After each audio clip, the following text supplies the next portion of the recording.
आपने जानिथिबे वर्तमान राज्य रे एवं पूरा सारा भारत वर्ष रे गोमाता असुरक्षित यही जो लड़ाई चली यह आम निज अधिकार लड़ाई माँ पाई लड़ाई एवं यह निर्णायक लड़ाई जहाँ ये जो सरकार जे पर्यंत आम दाबी को न शुणिबे तापर कौन पदक्षेप न नेबे आम अनशन उठिबार नहीं। आपड़ देखुवे पछपटे आमर जड़े हिंदू योद्धा भाई देह असुस्थ अच्छी तथा से बेड्रे शोचती किंतु आम समस्ते निष्पत्ति नहींचु जहाँ हो गले भी आम धारणा अनशन बसबू एवं अनशन को आग को बढ़ेबू। आपण मैंने जानिथिबे विगत 24 वर्ष धरी गोटे सरकार राज्यर शासन करुला से ही समय आम दीर्घ 10 वर्ष धरी विभिन्न समय अनेक समस्या को लेकिन गोमाता सुरक्षा को लेकिन हिंदुत्वर सुरक्षा को लेकिन आम दाबी पत्र देइथिलु किंतु विगत दिन सरकार तापर कौन प्रकार कार्यकारी कले नहीं किंबा कौन प्रकार से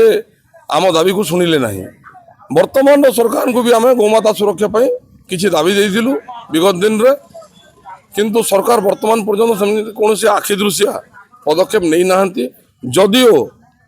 विगत दिन रे गोचालाण एवं गोमांस बिक्री जना पड़ू नथिला बहु मात्रा चलीथिला सेठारे विभिन्न राजनेता भी सामिल थिले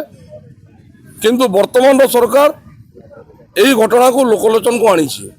आपन देखुथिबे प्रत्येक दिन कौन ना कौन जगार गोमांस बिक्री बेआईन गोचालाण को धरा जाउची किंतु धरा गले करवा कौन आज आम धरवा काली सकाळु समाने थाना 41 रे बाहरिबे लाभ किछि नहीं से आम सरकार को पाखे 6 दफा दाबी नहीं कि आम ये अनशन बसीचु आम चाहूँ गोमाता सुरक्षा पर सरकार यथाशीघ्र